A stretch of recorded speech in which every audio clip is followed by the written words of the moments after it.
Hello friends, எல்லோரும் எப்படி இருக்கீங்க? Welcome to Varni food channel. இன்றைக்கி நம்ம இந்த வீடியோவில் 4 சட்னி வகைகள் பார்க்க போகிறோங்க. பொதுவாக நம்ம டிஃபனுக்கு இட்லி தோசை தாங்க மேக்ஸிமம் ப்ரிப்பேர் பண்ணுவோம். அப்போது டெய்லி ஒரே மாதிரி சட்னி செஞ்சு கொடுத்தோன்னா குழந்தைங்க சாப்பிட மாட்டாங்க, நம்மளுக்கே கூட போர் அடிச்சிருங்க. அப்போது நம்ம இந்த மாதிரி வெரைட்டியாக சட்னி செஞ்சோன்னா குழந்தைங்களும் ஒன்றும் சொல்லாமல் சாப்பிட்ருவாங்க. இந்த சட்னி எல்லாமே இப்போ நம்ம தேங்காயே சேர்க்காமல் செய்ய போகிறேங்க. ஃப்ரெண்ட்ஸ், இந்த வீடியோவை முழுசாக ஸ்கிப் பண்ணாமல் பாருங்கள். வர்ணி ஃபுட் சேனலை சப்ஸ்கிரைப் பண்ணிக்கோங்க. கூடவே இருக்க பெல் ஐக்கானையும் ப்ரெஸ் பண்ணிக்கோங்க. இன்னும் நிறைய சட்னி ரெசிபீஸ் இருக்குங்க. அதெல்லாமே நான் வேறு ஒரு வீடியோவில் போடுறேன். வாங்க இப்போ நம்ம வீடியோக்குள்ளே போகலாம். இப்போ நான் பண்ண போகிற முதல் சட்னி கொத்தமல்லி இலையை வச்சு பண்ணுற சட்னிங்க. இப்போது இந்த சட்னி பண்ணுறதுக்கு நான் ஒரு கைப்பிடி அளவு கொத்தமல்லி இலையை நல்லா வாஷ் பண்ணிவிட்டு மிக்ஸி ஜாரில் சேர்த்துருக்கேங்க. இப்போது நம்ம அது கூட ஒரு 4 பூண்டு பல் சேர்த்துக்கலாம். அப்புறம் ஒரு 5 வரமிளகாயை சேர்த்துக்கலாம்.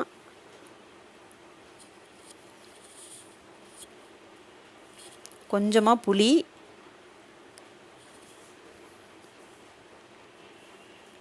தேவையான அளவு உப்பு. இப்போது இதை மிக்ஸி ஜாரில் ஒரு சுற்றி வச்சுக்கலாம். இப்போ அது கூட ஒரு 7-8 சின்ன வெங்காயத்தை சேர்த்துக்கலாம். சேர்த்துட்டு மிக்ஸி ஜாரில் அரைச்சி எடுத்துக்கலாம். இப்போது இந்த சட்னியை தாளித்து எடுத்துக்கலாங்க. கடுகு, உளுந்தம்பருப்பு, கொஞ்சமாக கருவேப்பிலை, இது எல்லாத்தையும் போட்டுட்டு நல்லா வதக்கி விடுங்க.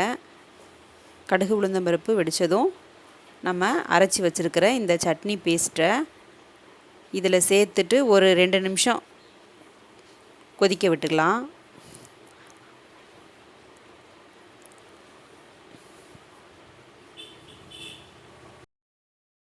ஒரு 2 நிமிஷம் மட்டும் இப்படி வதக்கி விடுங்க, அந்த பச்சை வாசனை போகிற வரைக்கும். அவ்வளோதாங்க, ரெடி ஆயிடுச்சு. இந்த சட்னி பண்ணுறதுக்கு ஒரு 4 நிமிஷம் தாங்க, ரொம்ப ஈஸியாக பண்ணிடலாம்.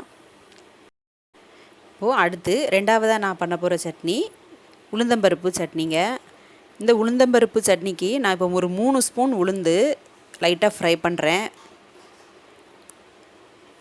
அது கூட ஒரு 4 பூண்டு பல், 4 வத்தல், இதெல்லாத்தையும் சேர்த்து ப்ரௌனிஷ் ஆகிற வரைக்கும் கொஞ்சம் ஃப்ரை பண்ணிக்கலாம்.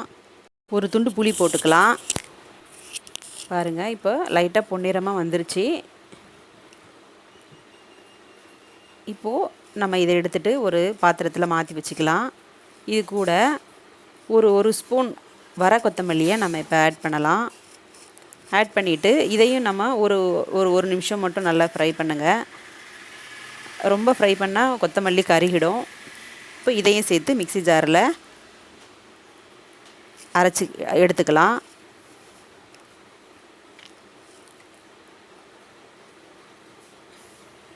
சேர்த்துட்டு கொஞ்சமாக உப்பு சேர்த்துக்கலாம். அவ்வளோதாங்க, உளுந்தம்பருப்பு சட்னி ரெடி ஆயிடுச்சு. அடுத்து நான் 3ஆவதாக பண்ண போகிற சட்னி வெங்காய சட்னிங்க. அதுக்கு இப்போது 2 டேபிள் ஸ்பூன் எண்ணெய் ஊற்றி அதில் ஒரு 10லேருந்து 15 பூண்டு பல் சேர்த்துருக்கேன். அது கூட சின்ன வெங்காயம் ஒரு 7லேருந்து 8 சின்ன வெங்காயத்தையும் போட்டு நல்லா ஃப்ரை பண்ணி விடுங்க. வெங்காயத்தை சேர்த்து பண்ணுற எந்த சட்னியாக இருந்தாலும் நீங்கள் சின்ன வெங்காயத்தையே யூஸ் பண்ணுங்க. அதுதான் ரொம்ப நல்லது. அதில் நிறைய எதிர்ப்பு சக்தி இருக்குது, நிறைய மருத்துவ குணங்களும் இருக்குது. தவிர அது ரொம்ப டேஸ்ட்டாக இருக்கும். பாருங்கள், இப்போ நல்லா வதங்கிருச்சு. இப்போ இது கூட ஒரு 5 வரமிளகாயும் சேர்த்துட்டு வதக்கி விட்டுக்கலாம்.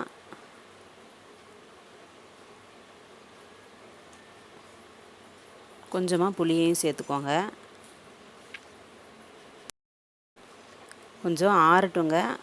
ஆறின பிறகு கொஞ்சம் உப்பையும் சேர்த்துட்டு மிக்ஸி ஜாரில் நம்ம அரைச்சி எடுத்துக்கலாம். இப்போது இதையும் நம்ம தாளித்து ஊற்றிக்கலாங்க.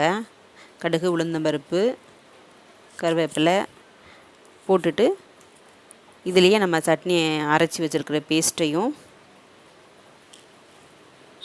சேர்த்துக்கலாம். சேர்த்துட்டு ஒரு நிமிஷம் மட்டும்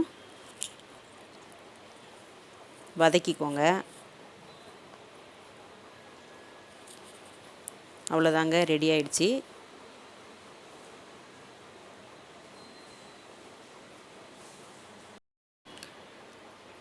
அடுத்து நான் 4வதாக பண்ண போகிற சட்னி தக்காளி சட்னிங்க.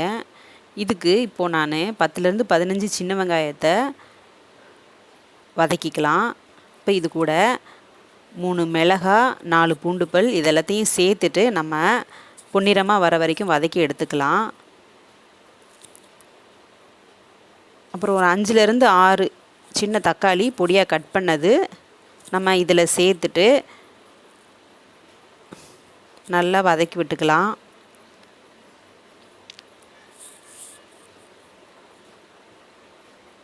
தக்காளி நல்லா வதங்கிருச்சுங்க. இப்போ இதையும் நம்ம மிக்ஸி ஜாரில் சேர்த்துட்டு தேவையான அளவு உப்பு போட்டுட்டு அரைச்சி எடுத்துக்கலாம். அவ்வளோதாங்க, தக்காளி சட்னியும் ரெடி ஆயிடுச்சு.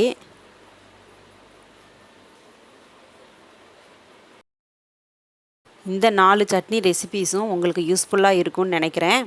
ஃப்ரெண்ட்ஸ், இந்த வீடியோ பிடிச்சதுன்னா லைக் பண்ணுங்கள், ஷேர் பண்ணுங்கள், கமெண்ட் பண்ணுங்கள். வர்ணி ஃபுட்ஸ் சேனலை சப்ஸ்கிரைப் பண்ணிக்கோங்க.